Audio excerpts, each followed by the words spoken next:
Here, we told y'all what was gonna happen. But a whole bunch of these Trump people effed around and found out. Yeah, they did, and we did tell them what was gonna happen. And now, they're crying. Here's this white woman in North Carolina.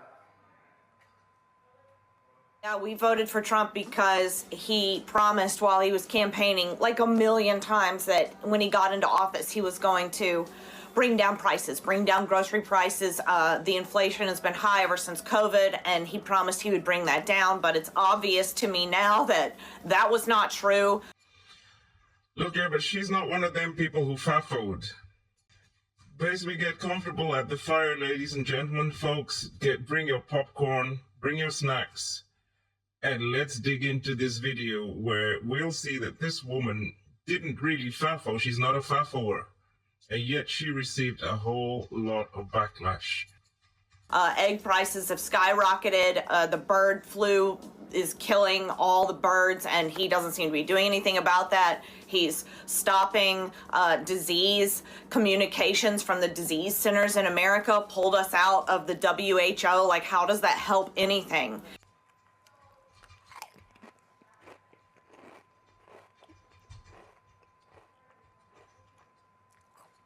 I hope you enjoyed that, Roland, my friend. I wish you didn't do that. Whatever. Let's keep that thought, and let's see the next clip in which she received a whole lot of backlash. Now, folks, pay attention in this next clip to where she lives. She no longer lives in North Carolina. She now resides in Florida. Yeah, we voted for Trump in 2016, 2020, and 2024.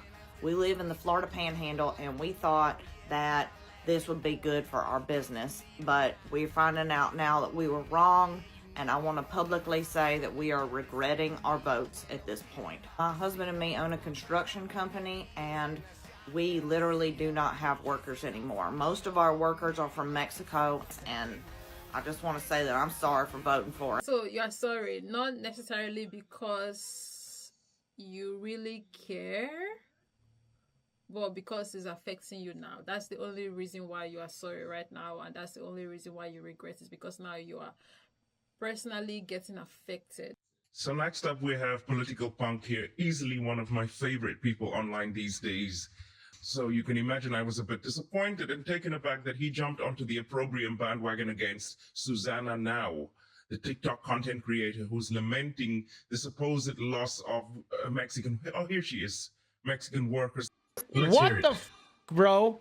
Oh, we're wrong. Publicly, we're regretting our votes. Dude, how do you vote for Donald Trump 3 fucking times? I will never understand how anyone even voted for that motherfucker. My husband and me own a construction, and we literally do not have workers anymore. Most of our workers are from Mexico. Yeah, no shit. Dude, no fucking shit. Like, you know what I'm saying? Like, this pisses me off because this woman voted for Trump in 2024 while they were waving mass deportation signs.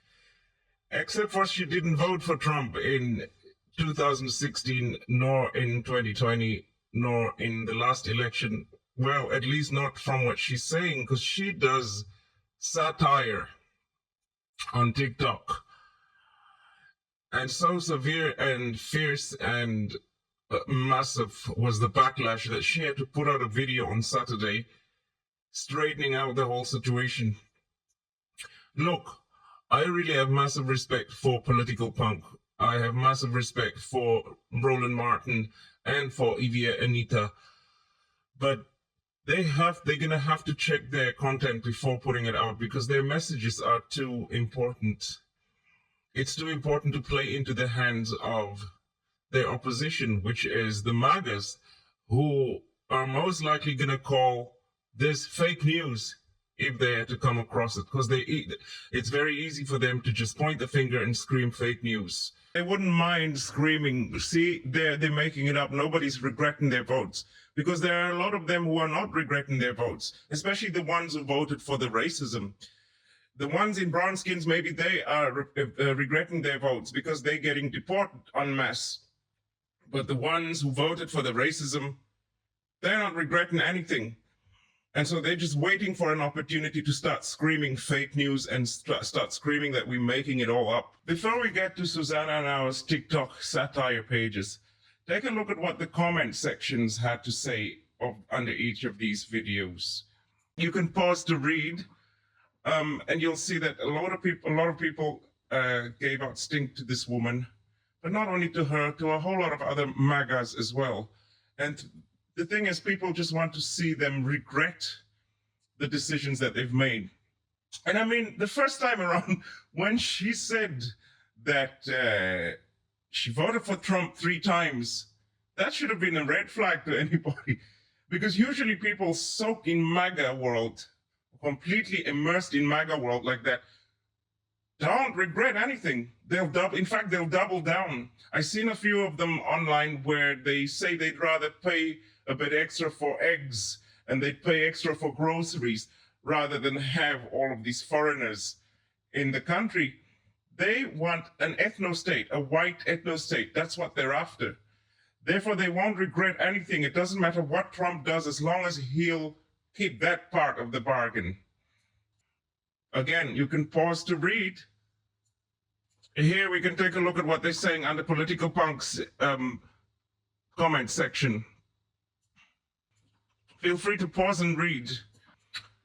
And folks, the opprobrium didn't stop there. She also got flack for it on TikTok, where she actually explained that it was satire. But people don't read. Look at that. And that's actually where I pointed it out.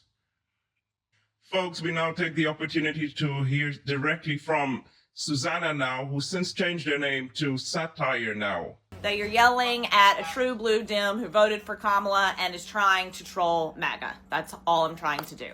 And she said Kamala. Definitely not a MAGA.